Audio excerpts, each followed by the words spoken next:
Welcome to Baja Window to the South. I'm your host, Denitza Garcia. In this occasion, we are here at El Secut, Centro Cultural Tijuana, and you can see right here behind me are Los Voladores de Papantla. It's a show that you can't miss, and they're gonna be here for the next few weeks. And right now we are going to El Kubo to see this art gallery and the exhibitions they have right now. So come on and join me. Well, hello everyone. Today in Baja Window to the South, well, look where we are. We are at El Secut, El Kubo specifically, this art gallery that is so wonderful. And I am here with the exhibition manager, that is Sinoe Guevara. Welcome to Baja Window to the South. And he's going to tell us pretty much about El Kubo and also the exhibitions that are right now that you just can't miss, okay? Thank you so much again for being with us, Sinoe. Thank you, Anita. Okay, let's start. I know that recently El Kubo celebrated its 15th anniversary, right? Yep. And can you tell us a little bit of the story of El Kubo, what it was created for and the purpose of? Yeah, sure. El Kubo was opened in 2008 under the direction and administration of Teresa Vicencio and the logistics and the planning of Carmen Cuenca. And the idea of El Kubo was to have an international gallery that could receive exhibitions from all around the world and had all the technical aspects that we need to preserve and install different kind of objects, arts and pieces. El Kubo has received over 100 exhibitions. We have over 1,500 different artists from all around the world, from Tijuana, from California, US, and all the continents. And that's a challenge that we work here at Secut and in Kubo specifically. So if you haven't visited, please come. And also you were telling us about the exhibition that is right now that is kind of controversial. Rebellion it's called. Please, I mean, wow, you're gonna see the image right now. That's the idea. David Charney has this idea and he wants the artists for this exhibition to be controversial, to always leave you with a thought. He doesn't want you to come to his exhibition, see his pieces, and just pass over and go around and don't feel anything. He wants you to feel something, and you maybe agree or disagree with him, but you are going to have an opinion. The exhibition is brought to Secut thanks in part because the gallery, Homan Gallery, that is in Palm Desert, they are the ones who are moving Chinese pieces in the US, and they're the ones responsible to bring us all these pieces from California and from Prague, because some of the pieces that you're going to see here in the pictures come directly from the Czerny studio in Prague, Czech Republic. Of course, wow, she's from Czechoslovakia. Yeah, all from Central Europe. They come to pieces, they travel to sea on a large container ship, and we dismount it from there and we install it here. And the exhibition that opened on July 29 and it goes all this year until March of 2024. So you have time to come. Yeah, you have time to come and see the pieces. It's not a big exhibition in the number of pieces because there are only 16 pieces, but there are large format pieces. There are big sculptures. The majority of them are from fiberglass. There are also a little resins and metals. And it's a very political, social conscious exhibition that wants to denounce and talk about social aspects from around the world, from the US and from the history of Czechoslovakia. That is where the artists come from. Yeah, I know there's another exhibition as well, and a third one that is coming, right? Yes, so El Kubo has 3 galleries separate from each other. We currently have this in Gallery 2. We have one below us, that's Gallery 1. That is an exhibition that comes from the state of Michoacán in southern Mexico.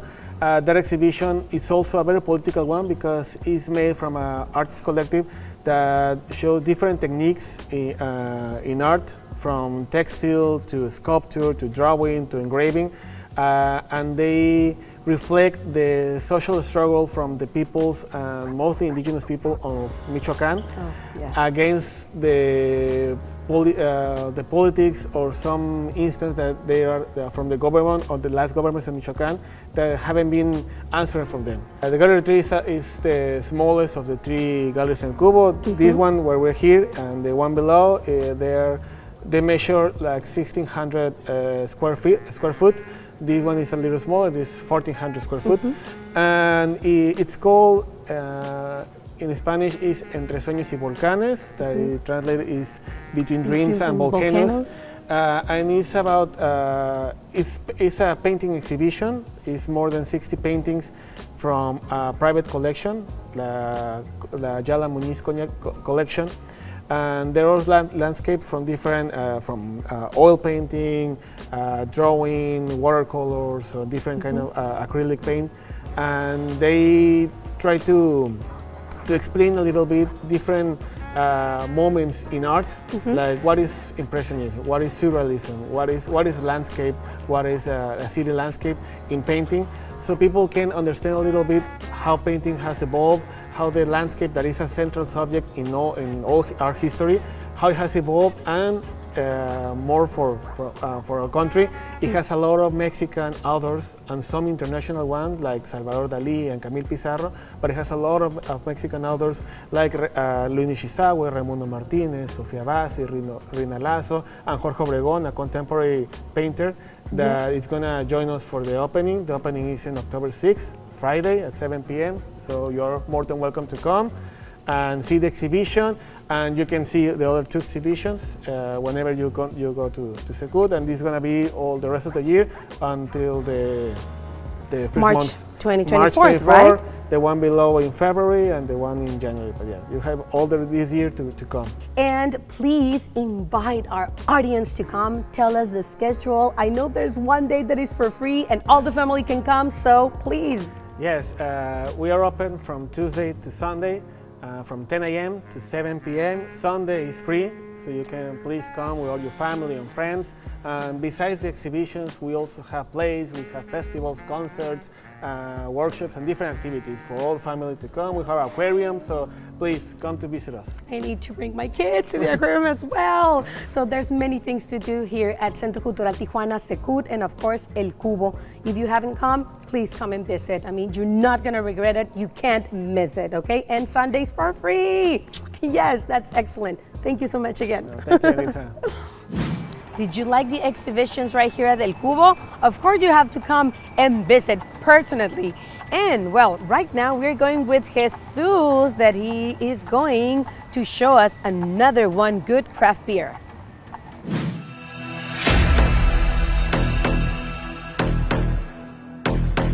Hey there, my friends. My name is Jesus Castellanos, and we are in Baja Window to the south.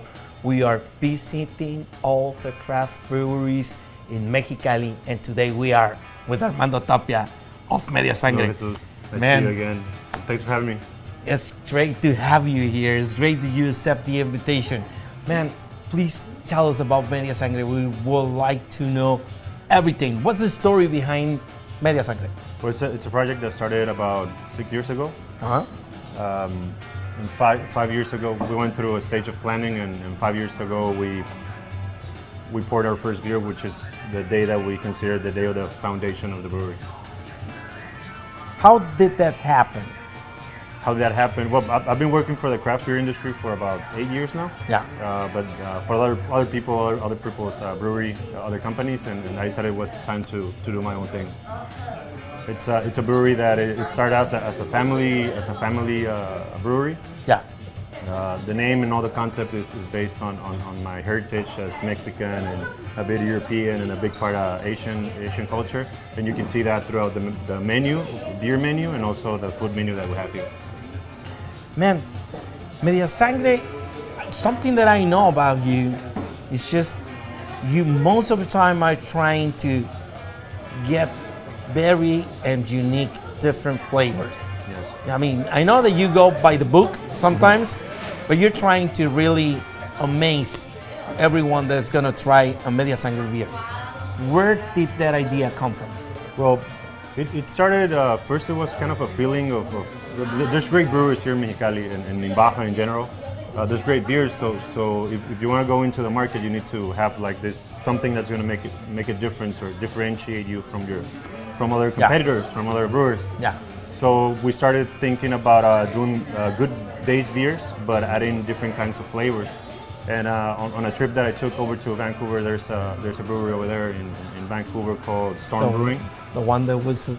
Oh yeah, it's pretty hidden. Yeah, it's like an alley. It's like on an alley, and it looks like an abandoned building. But there's this guy there, James, that does all these infusions with vodka or and puts in fruits, sometimes different kinds of seeds or different kinds of I don't know, spices. And then he brews like a base beer, and then he starts like mixing stuff in and kind of putting something different into every beer. And every month you go, even every week, there's a different beer that's always like new. So there was a time when you, Armando, yourself, being Media Sangre, started thinking, I want to replicate something like that. Yes. Or at least I want to improve or want to do the way he's doing that. Yes. I think you're doing that greatly. We're trying. Yeah, we're doing that greatly. We're doing that greatly. How many different beer styles you have here, and how many have you brewed? So we have 4 year-round beers that are like our base beers. We brew them all year round, and we also have another 8 taps here, which are experimental taps. So sometimes we brew some dark beers with some chocolate or coffee or that kind of thing. We brew different things. Hold it right there. 8 taps. 8 taps. Okay. For specialty beers, like seasonal beers or specialty beers, and other 4 that are year-round beers. There's too many for experimental. It's a lot, but it's we have more experimental beers than base beers. But we wanted to we want people to always come back and know that we have these 4 beers, whichever is their favorite. It's always going to be there, and then also like come by, look at the menu, see what's new, try one of those, and then maybe go back to what makes them feel maybe a little more like at home or comfortable. We haven't gotten into that many competitions, but we won a couple of medals, awards. Oh, really? Yeah. Which one? Well, we won a gold. No, it was a silver medal for an Imperial Stout, our year-round Imperial Stout won at Tijuana International Beer Festival, and there's a Mexicali Oktoberfest, and we won gold for an American IPA. That's a specialty beer, and also we won a silver. Yeah, we won a silver for a sour beer with lemon. Let the people know what this beer is about. Well, a brew IPA is pretty much it's a really light-bodied beer. It's fermented down to absolutely no sugar, so it has a gravity of 0. So it's pretty much water. But all the sugar that was there that came from all the grains, it's all fermented out, so it's all alcohol. And it's a pretty light beer in the body, so it's really good for refreshing. It has a high carbonation, and we put a bunch of hops in this. We put a bunch of hops at the beginning, at the end, the middle, and even later at the end. How many different hops? It has 4 different hops. Okay. Sometimes it has 5. Depends if I can get my hands on a different kind of hop. We're always playing with the recipe. We move a bit of the hop addition sometimes, or maybe change a bit the hops. But it's always the same thing. It's just straight up hops. It's just a tiny bit of malt because it needs to be there. But it's pretty much alcohol, hop water.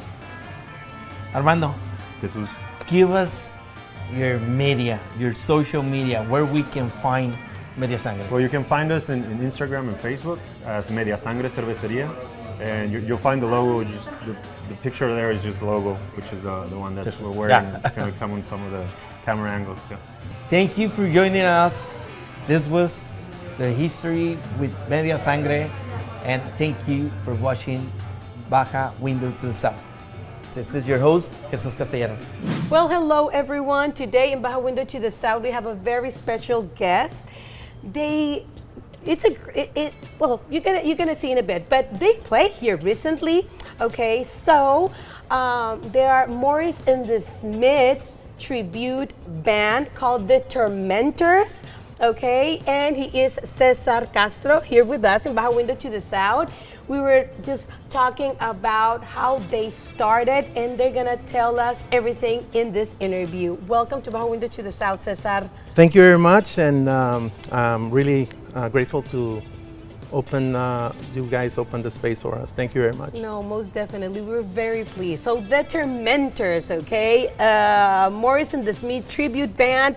How this was born? How you got the idea to create this band?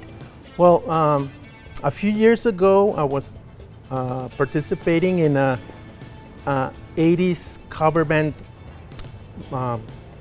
group, and so I used to squeeze in a lot of Morrissey and Smith songs, and what I noticed is that we were getting a lot of attention when we played those songs, especially the Smiths. So I decided to go ahead and form what is now the Tormentors, and of course, it was not an easy task, but I'm very lucky to be playing with such great musicians.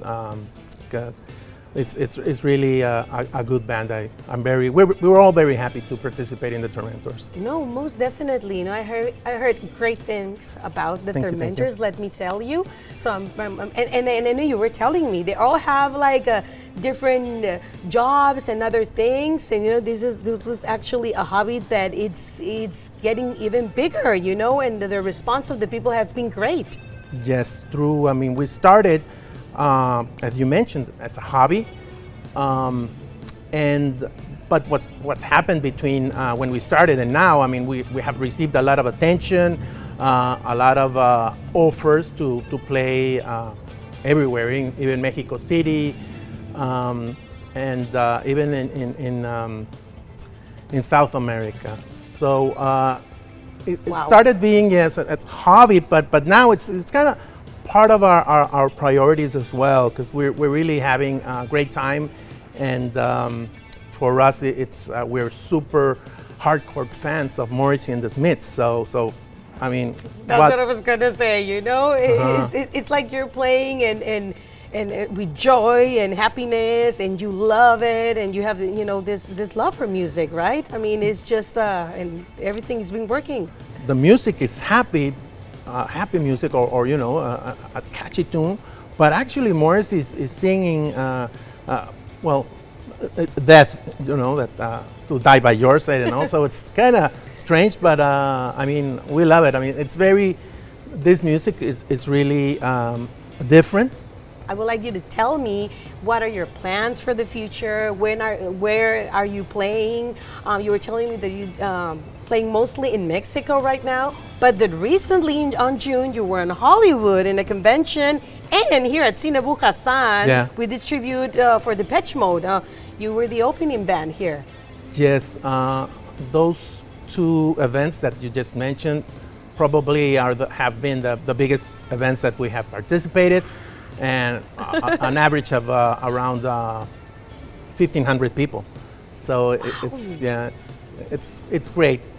Yes, but we have been playing all around Baja, and our plans is to, we have had invitations, Mexico City, Guadalajara, so we're planning on them. As you mentioned, we all have careers, because we have to juggle, but we're looking forward to playing in Mexico mostly. Mexico City. Yeah, Mexico City. We have had a lot of invitations, but right now, we played in Mexicali, Ensenada, Tijuana. I don't know if there's something else that you would like to add. Yeah, I would like to plug. We're playing on October 7th. Yes. At the Antigua Bodega de Papel. So please join us. There's going to be another cover band that's called Hello. They're an Oasis cover band. So right now, that's what we have basically signed off. We have other projects as well, musical projects, but right now our main project is the Tormentors, and so as mentioned, we're taking it one step at a time, and we're looking to see where we're going to play in November. We usually play once a month. Okay. So that means if we have a private event, that's basically the one time we play. So right now, I think we're booked for. We are booked for October, and we're negotiating November and December. Yeah. And please tell us the social media of the Tormentors, where we can find you. Yes, of course. In Instagram, the Tormentors Tribute, Morris and the Smiths Tribute Band, and as well as Facebook. So please follow us. Please. No, most definitely. And go watch them in the next opportunity you have. And thank you so much, Cesar. No, thank you. Again, really, thank you for being here with us in Baja Window to the South. Okay. It's great of you and Baja Window to the South, promoting and giving us a chance for bands like us. So thank you. No. It's really amazing. Thank you very much. Oh, thank you. And thank you for joining us. Did you know Kentucky Fried Chicken and Herb Alpert's lost album dedicated to Tijuana? We're gonna tell you everything about it right now. Kentucky Fried Chicken is famous due to its delicious chicken secret recipe, and it is one of the most successful fast food chains in the world. With 25,000 branches around the world, which opened for the first in 1952 in the United States. To promote its brand, KFC decided to release an album titled Colonel Sanders, Tijuana Picnic, in 1968, where they compiled several jazz and funk songs. Interestingly, all of these songs were by Herb Alpert at the Tijuana, to whom no credit was given, nor was his authorship noted, something that annoyed fans of the band.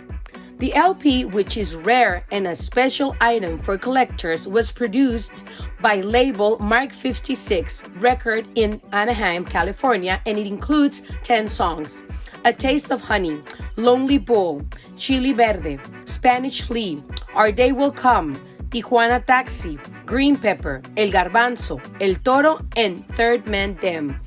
All them by Herb Alpert. However, he was not mentioned, and the person who received all the credit, George Garabedian.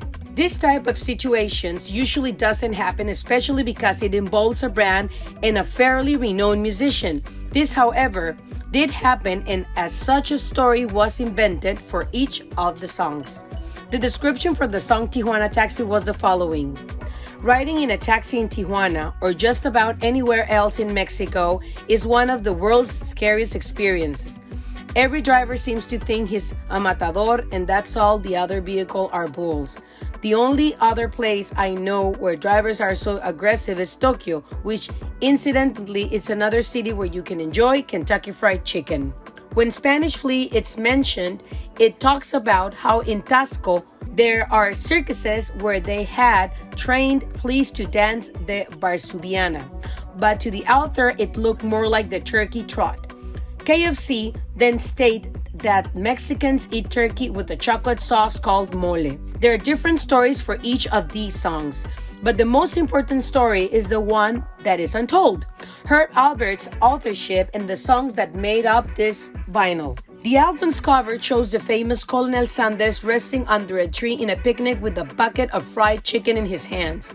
Behind him, we can see the typical American white family wearing the fashion of the day, enjoying his classic recipe and all of his restaurant's products. They're all sitting on the grass. On the lower right, the credits mention Mark 56 and George Garabedian and nothing else. What many assume is that they are all covers of Albert's songs, but there is a difference from doing that to being the creative mind behind them. Herb Alpert, a Tijuana Brass, was a group led by American trumpeter Herb Alpert in the 1960s. Dorov Tito, as he is also known, was born on March 31st, 1935, in Los Angeles, California.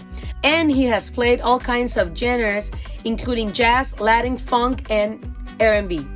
Throughout his career, he has recorded 28 albums that always landed on the Billboard 200 list.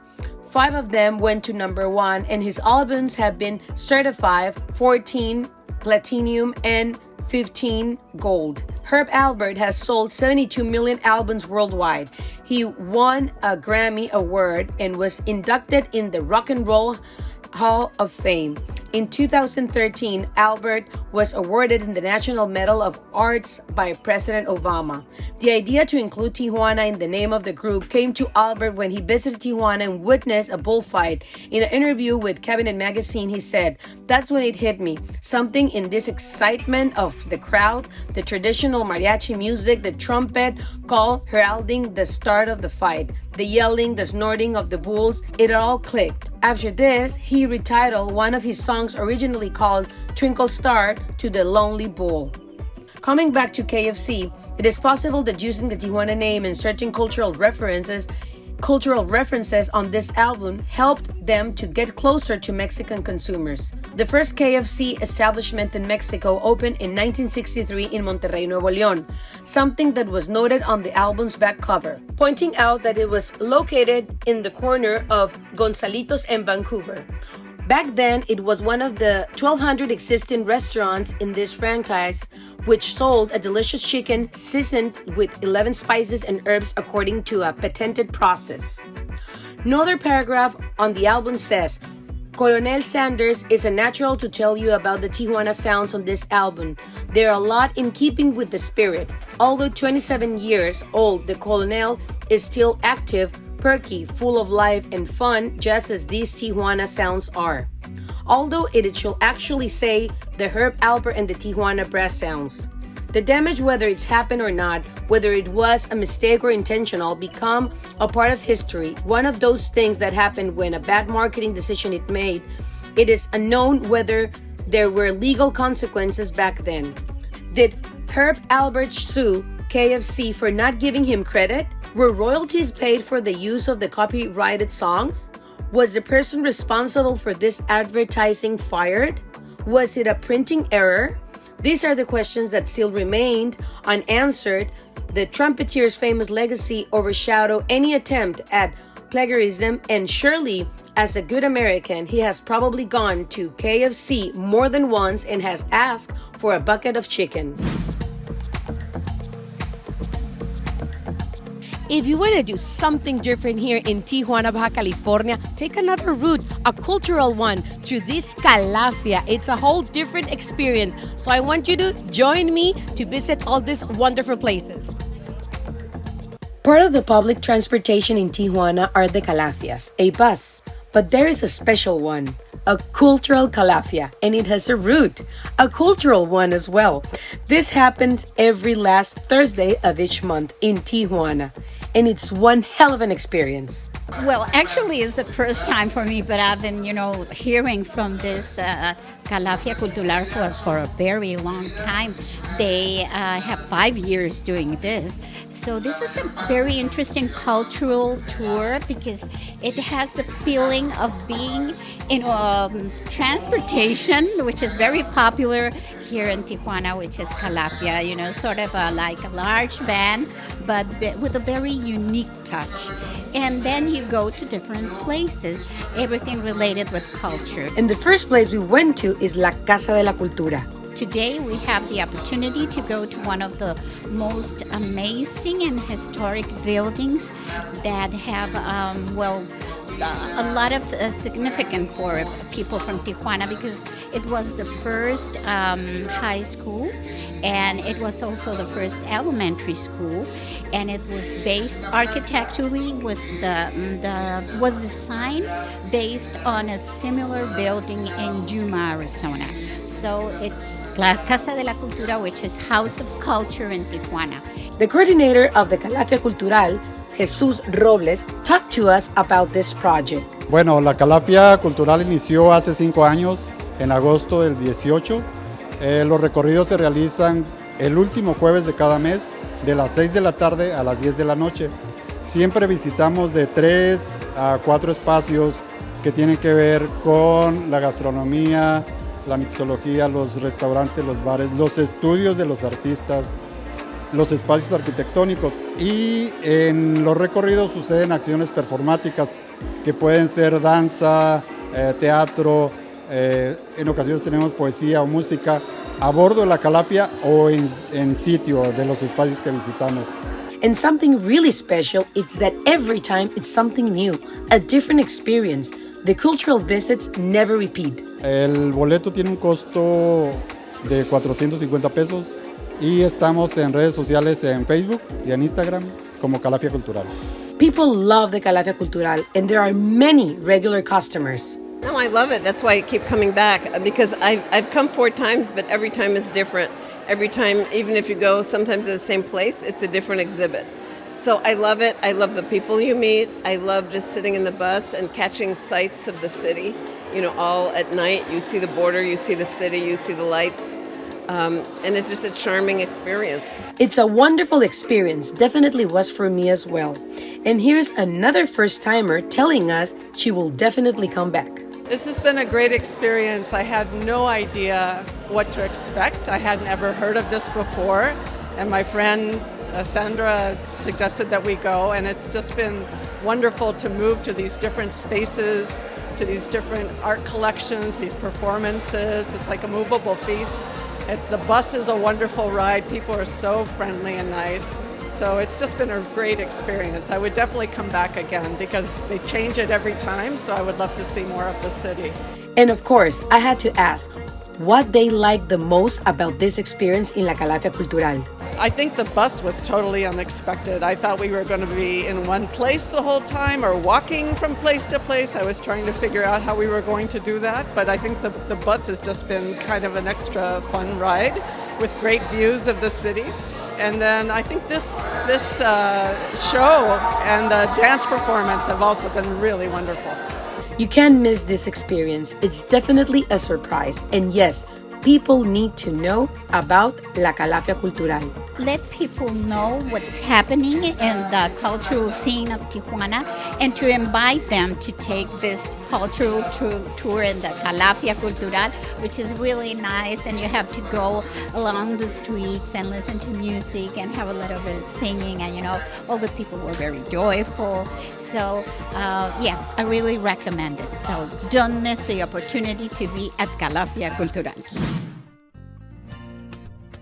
Did you like it? How about that? This route in the Calafia. Oh my God. Well, thank you so much for joining us this week in Baja Window to the South. We say goodbye with this wonderful show of Los Voladores de Papantla behind us here at El Secut, Centro Cultural Tijuana, and we really hope to see you next week.